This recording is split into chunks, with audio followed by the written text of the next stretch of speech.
Cool. All right, coolio.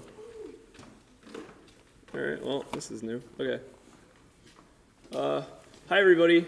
My name is Jordan. I go to Becker. I'm a sophomore. I'm going to be talking about marketing because I got thrown into this last semester, and I had to figure out how to do it without any experience, and I had like $70 per game, and it sucked. So this is basically what we learned from it. So all of the slides are on my Twitter. They're right there. It's the pinned tweet right now if you want to go and get it. I think it's read-only. I hope it's read-only. I don't know. We'll see. Also, go follow me if you want to ask questions. Throw them there. I'm trying this. If you guys have any questions and don't want to raise your hand, screw it. Throw them on my Twitter and we can answer them later. Whatever. So who am I now? This is confusing. So obviously, I'm here for marketing.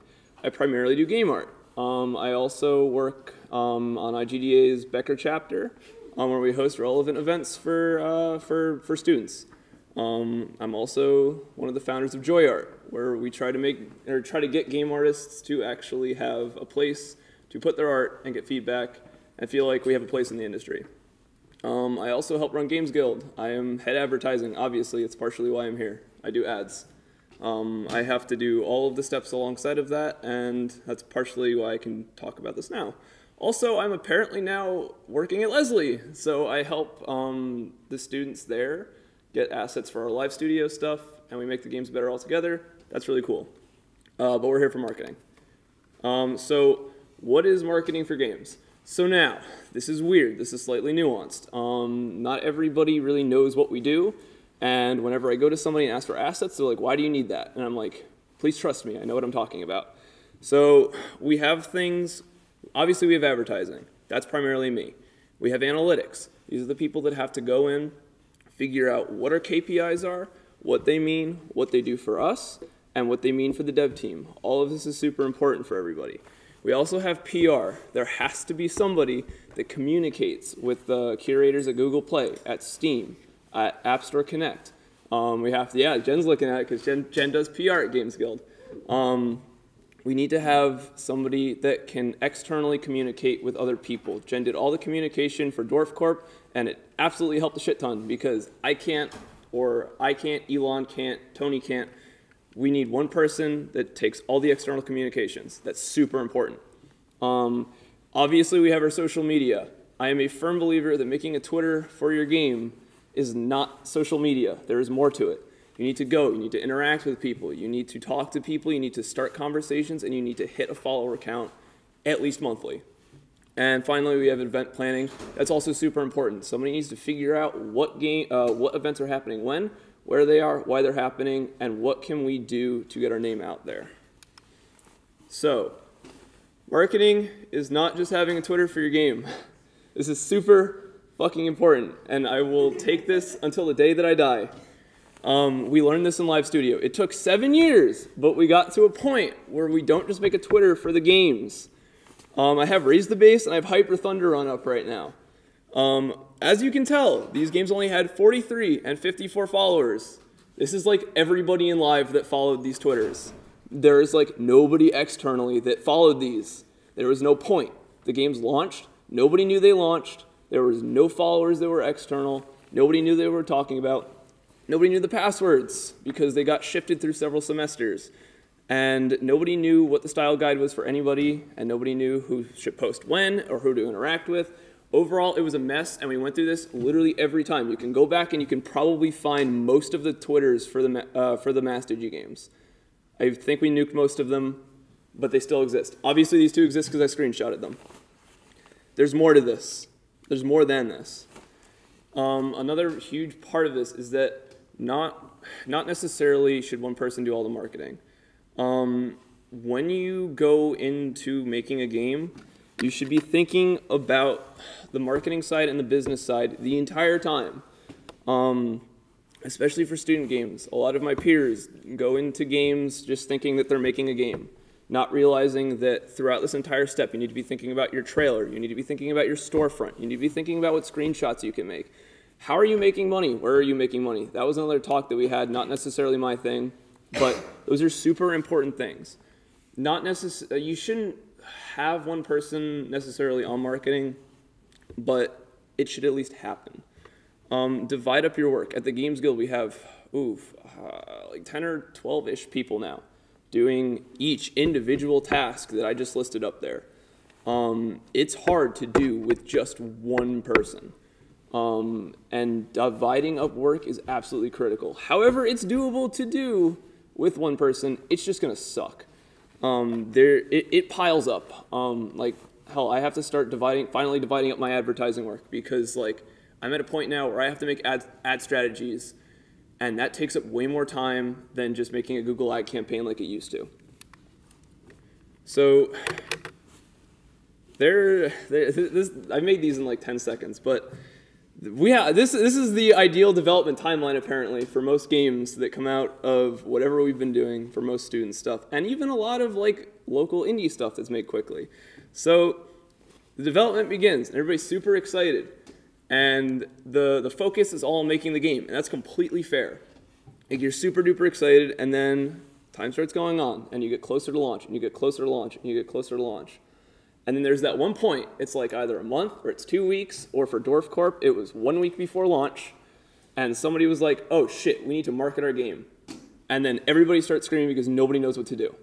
That's not how this should be done, obviously. I feel like in a lot of situations, this is what happens, and I hope that hopefully with something like this, we can change that. Ideally, you would have it like this, where you have your development and your marketing and your business all start at one point in time so that you can just roll through, everything works in sync with each other, and at that point, you can say, okay, we have 1 week until launch, we have all of our assets ready, the storefront is ready, the ASO is ready, everything is ready to go. You don't really have to worry about much. Everybody pushes the assets, we flip the storefront up, and we're good to go. I know this won't happen, but I hope that by telling everybody this, we'll get there at some point, because it's a huge pitfall with student games and small indie games is having a lack of this. So now, what is the Games Guild? This is interesting. I'm going to plug our own business here now. I'm wearing the shirt. It has the old logo on it, but it's close enough. So essentially, I'm going to read Billy's pitch, actually. This is good.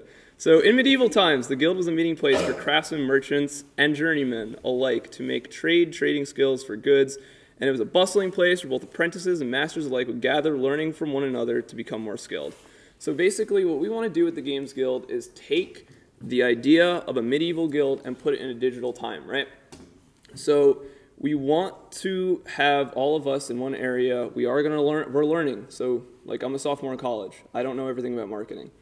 But God damn it, we're all, as a team, trying our best to figure out how this works and what doesn't work, so that we can then take this and give it to other people. We want to be able to go up to students and be like, hey, we can help market your game. This looks like it has potential. Or we go to an indie and we say, hey, this looks like it has potential. Would you like to work together? We want to get to that point. That is the core idea of the Games Guild, is being able to have an accessible essentially a publishing company for students and indies, because that right now doesn't exist. A lot of people think that, especially at our level, going to a publisher is impossible. And that's fair. Like, publishers are huge and scary and everything. And at the Games Guild, we kind of want to get rid of that. We want to alleviate that. We want to be a lower barrier of entry so that we can help your games be successful. And I know that a lot of what we do seems stupid and weird, but we just want your game to be successful. So we have a lot of teams on the Games Guild. This is basically what I put before, and we're going to go into more detail now. So obviously, one person doesn't do everything. We're all split up. We have different teams. The way that we do it, we start, is with our advertising. That's me. So I'm essentially the main way of user acquisition. I have to be knowledgeable about the game, the ad platforms, the strategies, and the analytics of that. There's no way around this. I have to know how to use Google Ads. I need to know how to use Fiverr. I need to know how to use Facebook ads. This also means that when you start development, think about Firebase, think about game analytics, think about HeyZap, think about all of the necessary SDKs for advertising. If you're going to advertise your game, you need the SDKs. Right now at MassDigi, we don't have any SDKs that are useful for me to get targeted ads. I want to do Facebook ads, but we cannot add the Facebook SDK. We do not have the time. When you make your game, think about that. If you want to run Facebook ads, you need the SDK in there to start so that when you chuck it in your game, it doesn't break everything. That's a huge part. An ad strategy is super important. So Monty, who gave a talk here before, finally like set me on a right path of, hey, don't worry about just making the ads now. Figure out what games are going out, why those games are going out, what are we testing, why are we testing those, what are the goals of each test that we're running. So like if I'm running a storefront test, why am I running that? Who's running that? What assets do we need for that? That's all stuff that goes into an ad strategy. I need to know what's due when, from who, where it is, and where it's going. I have to deal with 6, 7, I don't know how many games it is right now. I have to get assets from different teams at different times, and they all need to go into different places. I need to know where those are, where they're going, and how they're being implemented. And then I have a little, I don't know if you can see anything. That is a screenshot from, I believe, from Leap Ahead's Google ad campaign. That was the best ad campaign I've had yet, and hopefully I'm going to destroy that this semester with something even better. We'll find out. There's also your analytics. So closely tied with advertising is your analytics. This is our numbers person. So they have to know what all of the KPIs are at every point in time, so preferably daily, minimum weekly. They need to be able to extrapolate from there to figure out what's working, what's not. So if I have like a really high CPI from India, or CPI is cost per install. So if I have a really high CPI from India, but I have a low CPI from China, why is that? Is it the game? Is it the icon? Is it the localization because India speaks English and China does not? They need to figure out what's what and why those things are happening. A lot of this will come from Google Ads or Fiverr. Some of this will come in game analytics. If you do analytics, you have to be well versed with all of that shit as well. If you should know everything that the advertiser knows and a lot of the stuff that game dev knows. It's basically where game stuff and marketing stuff meet because they all use the same programs. And I think, so what I have up there is the KPIs for one of the game's campaigns. So you can see I have my conversions, which was 489 at that point. It was an 8.57 conversion rate. So out of everybody, 8.57 people clicked through and installed the game. We had this, is that the CPM? So the CPM CPM is cost per mil. So how many people per 1,000, or how much money per 1,000 people did you spend? That was 40 cents. And the total we spent on the campaign for that was 72 bucks. So like I had like no money to work with, and 489 is not bad. I think that was Leap Ahead's campaign because that sounds like the right number. Now we have PR. So these people, regardless, will have to talk to other people. There's no way around this. You need to make valuable press connections. No matter what, if people don't know that your game is out, now this also goes hand in hand with social media. If people don't know that your game is going out, your game's not going to do well. If my mom doesn't know that your game is coming out, she's not going to get it. If your friend doesn't know that your game is going out, they're not going to download it either. This especially comes in handy with curators. If you know somebody who is a Google Play or an App Store Connect or a Steam curator, that makes getting your game charted or featured infinitely easier. We got super lucky with Little Grim last year, and they're giving their talk over there right now. How crazy is that? They just shot their game out. Again, no marketing. This was before we had marketing and everything. And it got picked up by one curator, and it got put on one list, and it shot right to the top of the charts for what it was worth for a student game. It did pretty well because it got featured. Now what we should do for the future is actually know who that curator was and talk to them so that we can reproduce this going forward. We can get more installs, we can get charted easier. That's what PR is for. They're also on top of like obviously responding to bad reviews that you get on Steam. You can do that, believe it or not. You can still respond to stuff. You can respond to ratings. And obviously in terms of social media, sometimes they gotta go on social media and talk to people that are talking to us there. That's where PR and social media go together. Sometimes they do dev interface. So for us at Games Guild, I on advertising do all the dev interfacing with the MassDigi devs. However, Jen did all of the PR and all of the external interfacing with Dwarf Corp, with Matt. That made it so that everything went through her and her only. it made it so much easier because she is the only person that knows what is going on at that point in time and relays it to everybody.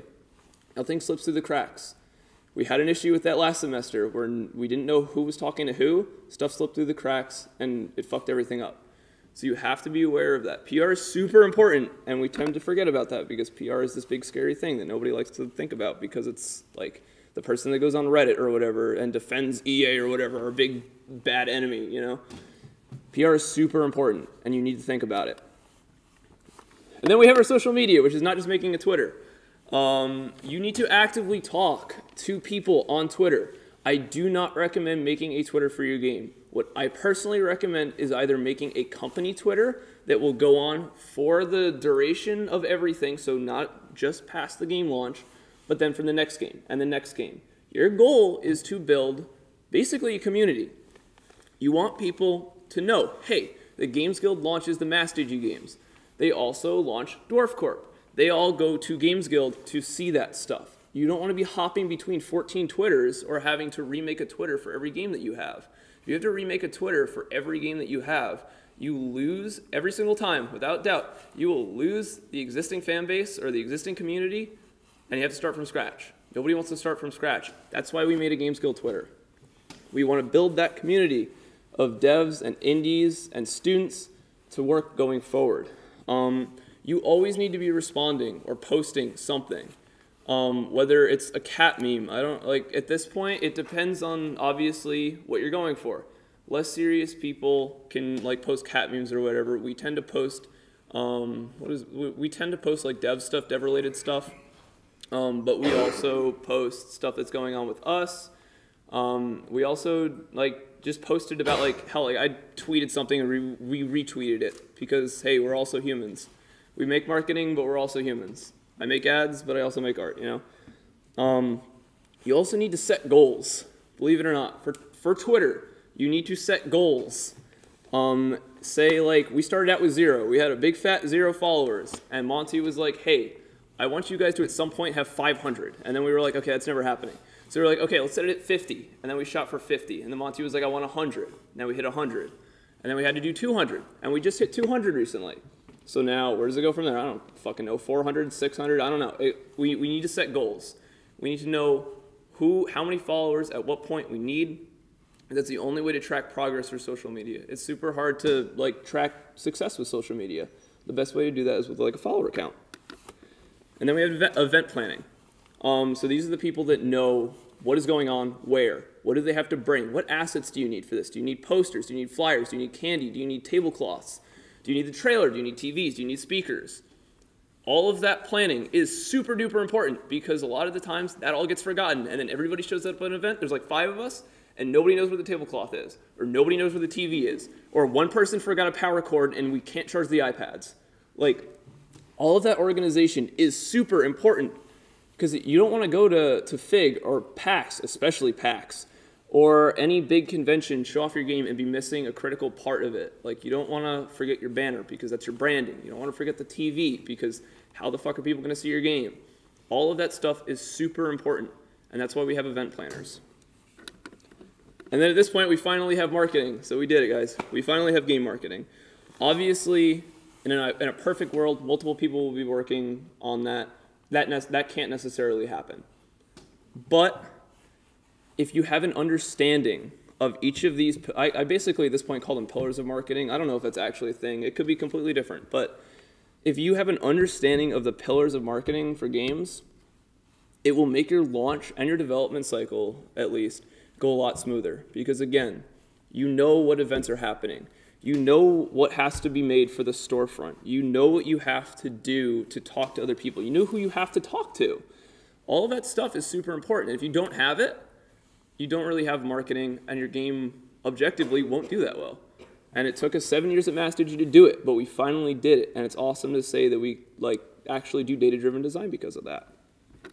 So now, if you're considering making a game for this, you have to keep it in mind. If you want to make something, now you don't have to do it all the time. Sometimes, whatever. I want to go play with Unreal, so I'm going to make a game that will never be commercially viable. I don't have to worry about marketing at that point. But if you want to spend 1, 2, 3, 4 months, a year, 2 years on a project, marketing and the business side should be one of the first things on your mind when you start. If you're taking a game-to-game challenge, you need to know how you're selling it and how you're marketing it, because it doesn't matter how cool your game is if you have nothing to back it up with in terms of marketing a business. Even though this is about no budget, think about putting something towards the budget. I know, like, as a broke college student, we don't have a lot of money, but even if you throw $20, $30 at an ad campaign, you can take the data that you got from that ad campaign and make the game better based off of that. That's called a soft launch. That's data-driven design. Data-driven design is super important. So even if you don't have all of the money to throw at something, you can still get something back from it. Also, your storefront should be an afterthought. I only have a half hour here, and I don't really want to go into like what ASO is and everything. But if you made your storefront in 10 minutes, it's not going to get found, nobody's going to install your game, and there's no reason to even have it to begin with. A lot of, again, going back to MassDigi's for stuff, we're finally at a point where we have literally like 2 or 3 people making just the storefront. We have the description right. We have people working on screenshots. We do A/B testing for icons. All of that is so important. A/B testing for icons and descriptions is super important, because if you want to ship it to another country, hell, that description probably won't work the same in Europe as it does in America. Found that out with China because obviously none of our stuff was localized, so the ad campaign did awfully. And that's when I found out that I need somebody that speaks Chinese to do our stuff if we ever wanted to do anything in China. That's on me, but I learned how to do it. The storefront is super important. The first thing that people see is the storefront. So don't gloss over it. You need to think about it. So now, considering you don't have budget, what can you do? Obviously, advertising is a no-go. So you need to have everything. You need to have everything ready to go as perfectly as humanly possible if you have no ads. Having no budget makes this infinitely harder, but it's still doable. You need to reach out to people. You need to go to events. You need to remember that Steam and mobile are 2 different things. I'm going to go into this because it's a big portion of this. But you need to make sure that the game gets noticed. If you can't do it with ads, you have to get it noticed in a different way. So Steam on no budget. You need to know Steam sales. They happen. You can't put your game on sale after a certain amount of time. I think it's 30 days. I don't know. Maybe it's 60. You need to know about your visibility runs. You get 5 visibility runs if your game's not popular. That puts you on the recently updated page. That saves a lot of time because it puts you right at the top. It basically charts you automatically. That's super important. You need to understand your week-long sales, because you can have week-long sales where your game is just on sale for a certain amount of time. That's super important as well. You need to figure out when your game is launching, because we almost launched a game right as Kingdom Hearts 3 went out. And that's a no, especially for a PC game, competing against like the biggest thing that Square Enix has made in quite a hot minute. So remember that. You need to figure out what people are searching for when they're looking for your game. Keywords are extremely important. This also goes into ASO. You can also use curators. You can shoot a game to a curator. They'll look at it, hopefully, and maybe put you on a list, one of their curated lists. This can get weird because you have to do a lot of research. I could just shoot a Dwarf Corp key at IGN, and they're never going to look at it. Like, that's just how that rolls. Look for somebody that plays the genre of the game that you are making, and that you think that they will like your game. That's, again, a lot of research and takes a lot of time, but remember it. Do not early access your game. If it is buggy, this literally blew our first Steam thing. Our first Steam launch got blown because they had bad reviews. And when you relaunch your game out of early access, it does not wipe the reviews. This like basically crippled the launch because you can't get rid of those bad reviews until you get a certain number of installs. And he had no ad budget. So it's hard to get the installs that are necessary. Don't put your game in early access if it's buggy, because people will complain about it and they will review your game poorly. Also, wishlist the game. I think it was Gwen Frey that said this, and then like I did all my research to make sure, yeah. So when you wishlist the game, that's basically like, I like this game, and we'll push it higher up for other people to see. If you have an early access game, or a game that's not yet out, that is wishlisted by a lot of people, that tells Steam, hey, a lot of people like this. Maybe we should do something with it. So that's why you'll hear a lot of indie people with a game that's coming soon to wishlist their game, because it helps immensely for visibility of the game. And now you have mobile on no budget, which is a lot harder, objectively. There are a lot more games that go out on mobile that go out on Steam. And because of this, it is damn near impossible to get noticed with a mobile game that doesn't have a budget. Your ASO has to be fantastic. You need to know exactly what keywords people are looking for. If you don't have that, you're blown.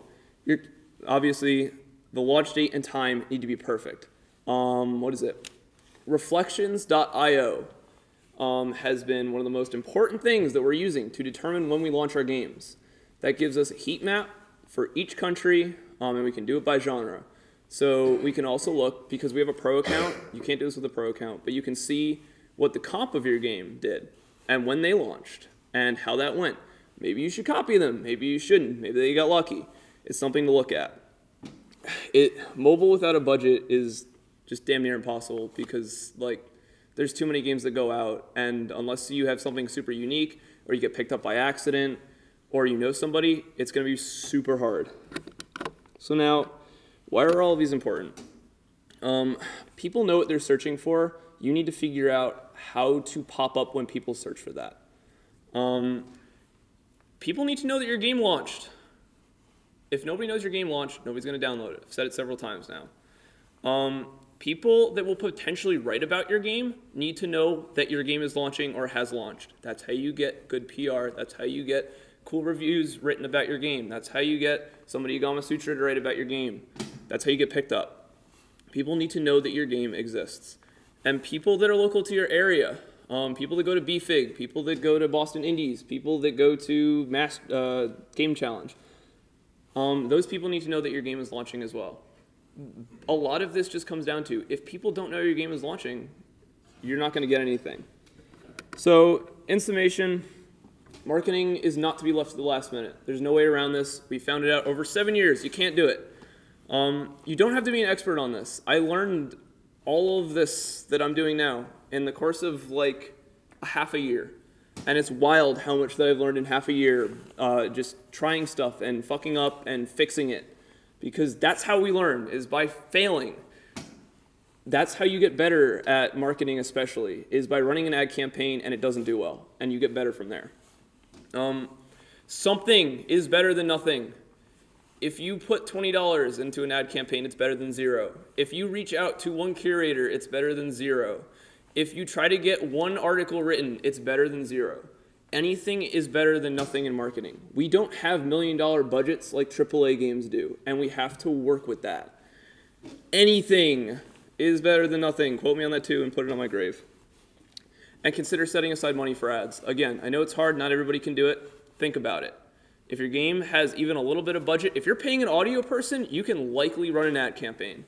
If you are paying somebody to write about your game, you can make ads. If you are paying somebody to do literally anything on your team, consider an ad campaign. And there we go.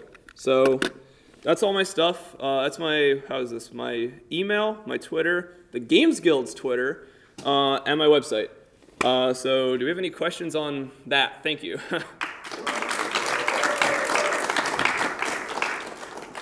Thanks, Yukon.